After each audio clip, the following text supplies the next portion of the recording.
ایک پنجابی وزڈم ہے کہ پانڈے بھی نال نال ہون نہ تو آپس سے ٹکراندے نے تے کھڑک گئے۔ اس بات کو سکینڈلائز کرنے کی کوشش بنیادی طور پہ اس لیے تھوڑی کامیاب جا رہی ہے کہ ہم لوگوں کی تربیت میں نقص ہے۔ ایک پارٹی ہو اور وہ بھی 24-25 کروڑ لوگوں کے ملک کی پارٹی، اس میں اتنی آبادی ہے اور اس کی نمبر 1 پارٹی، اس کے دو بندوں کا آپس میں بحث مباحثہ یا 10 کا یا 20 کا 50 کا 1 لاکھ بندے ڈفرینس آف اوپینین نارمل بات۔ پاکستان کی سب سے بڑی پولیٹیکل پارٹی کے دو اہم ترین لوگوں میں سے یہ دونوں ہیں، حماد اظہر اور علی امین گنڈا۔ میں کس کو پسند کرتا ہوں، میں کس کو ناپسند کرتا ہوں، ثانوی ہے۔ ان لوگوں کا آپس میں بحث مباحثہ یا ایک دوسرے کے اوپر تھوڑے بہت اعتراض نارمل ہے، قریبی ترین دوستوں میں بھی ہوتا ہے، لیکن ہم سکینڈلز کے بھوکے سنسنی خیزی کو پسند کرنے والے لوگ ہیں۔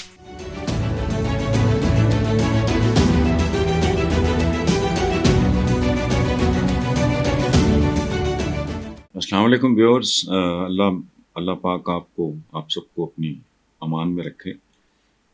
تحریک انصاف کی سیاسی کمیٹی کے اجلاس میں وزیر اعلیٰ خیبر پختونخوا علی امین گنڈاپور اور حماد اظہر کے درمیان سخت جملوں کا تبادلہ ہوا۔ سیاسی کمیٹی کے اجلاس میں علی امین نے احتجاج مؤخر کرنے کی حق میں بات کی۔ حماد اظہر نے SCO کانفرنس کے دوران احتجاج کرنے پہ زور دیا۔ علی امین نے حماد اظہر کو جواب دیا، آپ خود روپوش ہو اور ورکرز کو کہہ رہے ہو باہر نکلو۔ میں 2 مرتبہ اسلام آباد آیا، پنجاب کی قیادت غائب تھی۔ حماد اظہر نے علی امین گنڈاپور سے جواب میں کہا، الزام مت لگائیں، احتجاج کریں، میں پنجاب سے لیڈ کروں گا۔ حماد اظہر نے جواب میں کہا مزید کہا کہ آپ کی گفتگو کا انداز سیاسی، اخلاقی اور تہذیب سے ہونا چاہیے۔ اگر اختلاف ہے تو تصحیح کا آمیز الفاظ مت استعمال کریں، آپ تانے نہ دیں۔ ورکرز کو آپ بھی ڈی چوک پہ چھوڑ کے فرار ہو گئے تھے۔ ویورز، پہلی بات تو یہ ہے، ہمارا ایک پنجابی وزڈم ہے کہ پانڈے بھی نال نال ہون نہ تو آپس سے ٹکراندے نے تے کھڑک گئے۔ اس بات کو سکینڈلائز کرنے کی کوشش بنیادی طور پہ اس لیے تھوڑی کامیاب جا رہی ہے کہ ہم لوگوں کی تربیت میں نقص ہے۔ ایک پارٹی ہو اور وہ بھی 24-25 کروڑ لوگوں کے ملک کی پارٹی ہو، اس میں اتنی آبادی ہے اور اس کی نمبر 1 پارٹی ہو، اس کے دو بندوں کا آپس میں بحث مباحثہ یا 10 کا یا 20 کا 50 کا 1 لاکھ بندے کا ڈفرینس آف اوپینین نارمل بات ہے۔ اس کو اس نظر سے دیکھنا کہ حماد اظہر کو تو میں ذاتی طور پہ میرے چھوٹے بھائیوں کی طرح میں بہت جانتا ہوں۔ حماد کے والد میاں اظہر میرے بڑے بھائیوں کی طرح ہیں۔ ہماری ذات، برادری، بھائی چارہ وہ ڈھکا چھپا نہیں ہے۔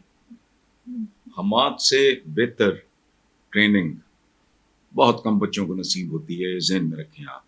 گنڈاپور صاحب کو میں نہیں جانتا، لیکن وہ تھوڑے لاؤڈ ہیں، لیکن ہمیں لسنرز اور ویورز کے طور پہ ایک بات ذہن میں رکھنی چاہیے کہ جھگڑے، اختلافات، ڈفرینس آف اوپینین گھروں میں بھی ہوتے ہیں،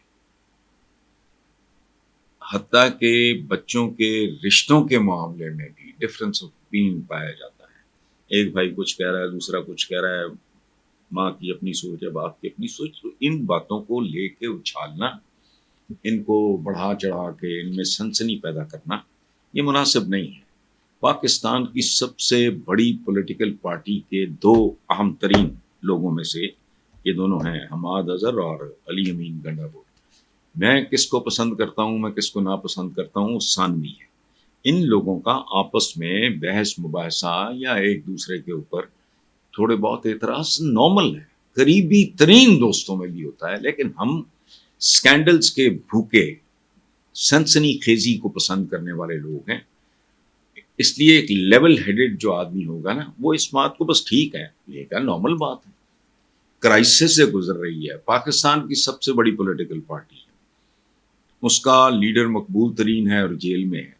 تو ان حالات میں کوئی اونچ نیچ کیا، نارمل حالات میں بھی ڈفرینس آف اوپینین جو ہے یہ ایک صائب بات ہے، ہوش مندی کی بات ہے، کوئی ڈکٹیٹرشپ تو نہیں ہے. آپ کو میری کسی بات پہ اگر اعتراض ہوگا تو میں، اگر میری تربیت اچھی ہے تو بجائے اس کے کہ میں فوراً اس پہ ریئیکٹ کروں، میری کوشش ہوگی کہ میں سمجھوں کہ آپ جو کہہ رہے ہو اس میں کتنا دم ہے، اس سے پھر میں خود کو کریکٹ کرنے کی کوشش کروں. سو ڈفرینس آف اوپینین کو کوئی آپ قبائلی جنگ نہ سمجھیں. ہمارے موسٹلی ویورز اور ریڈرز نے اس بات کو اس طرح دیکھا ہے. واک پہ بے شمار لوگ میرے ساتھ یہ بات کر چکے ہیں، حالانکہ میرے نزدیک اس کی قطعاً کوئی امپورٹنس نہیں ہے.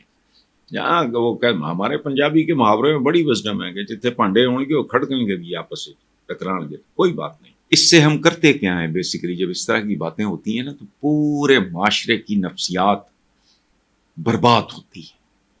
ایک سرٹن جو پرنسپلز ہوتے ہیں زندگی کے، جو ادب آداب ہوتے ہیں وہ بائی پاس ہوتے ہیں. بندہ کہتا ہے یار قیدی کے بھی حقوق ہیں، سزائے موت کے قیدی کے بھی حقوق ہیں، لیکن یہ میری سمجھ سے باہر ہے یہ کیا ہو رہا ہے.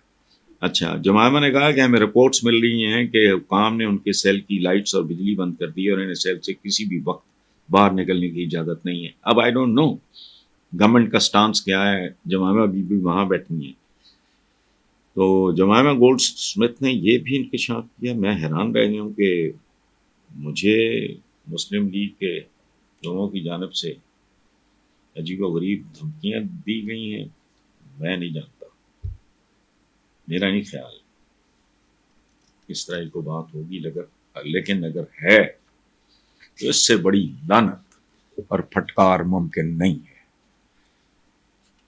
اچھا، دوسری طرف عمران خان کی بہن نورین خان نیازی میں جانتا ہوں، انہوں نے ایک انٹرویو میں کہا کہ میں سرکاری ڈاکٹرز پہ اعتبار نہیں کرتی، یہ جیلوں میں کئی لوگوں کو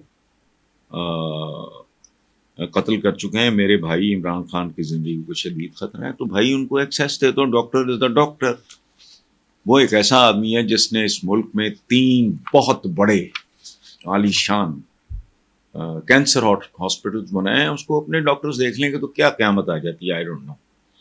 تو آکسفورڈ یونیورسٹی کے آخری بات کہ چانسلرز کے لیے ہونے والے الیکشن میں بانی P T I Imran Khan امیدواروں کی فہرست سے باہر ہو گئے. بالکل درست ہوگا، چونکہ وہ اسلامی جمہوریہ انگلینڈ نہیں ہے، اس کے جو بھی اصول ہوں گے. اور پہلی دفعہ یہ اتھارٹیز نے کنسلٹ کیا ہے، جو اس معاملے میں جو بھی ان کے کوئی ایڈوائزرز ہوں گے یا کنسلٹنٹس ہوں گے یا لائرز ہوں گے، ان کو کنسلٹ کیا ہے. انہوں نے ان کا سارا وہ دیکھ کے جو بھی ان کا چارٹر ہے یہ، اس کے بعد انہوں نے یہ فیصلہ کیا ہے. سو یہ کسی انڈیویجول کا کو پاکستان تھوڑی ہے کہ فرد واحد جو ہے وہ ڈکٹیٹ کرائے گا. تو اگر ہے تو obviously ٹھیک ہے، بہت اچھی بات ہے. دس ٹو انڈیکیٹس، اس سے ایک اور بات کی طرف دھیان جاتا ہے. میں اس میں کچھ سازشی تھیری نہیں ڈھونڈ رہا، دھیان اس طرف جاتا ہے کہ فیصلہ ہو جاتا تو بڑا دلچسپ ہوتا اگر عمران کو لڑنے کا. اگر انہوں نے نہیں دیا تو نہیں دینا چاہیے تھا. دیانتداری کی بات یہ ہے، وہ ہم جیسے لوگ نہیں ہیں، لیکن اچھا لگتا اگر پتہ چلتا کہ عمران جیتا ہے یا ہارا ہے، لیکن بہرحال اس کی نوبت نہیں آ رہی. تو دوسری طرف زلفی بخاری کا کہنا ہے کہ آکسفورڈ کے چانسلر کا الیکشن لڑنے میں کوئی رکاوٹ نہیں ہے. اب سمجھ نہیں آتی بندہ کس کی سنے کس کی نہ سنے، وقت آئے گا پتہ چل جائے گا. اور کیا صورتحال ہے جبکہ اب عمران کی ایز اے پولیٹیشین شہرت بام عروج پہ. Thank you very much.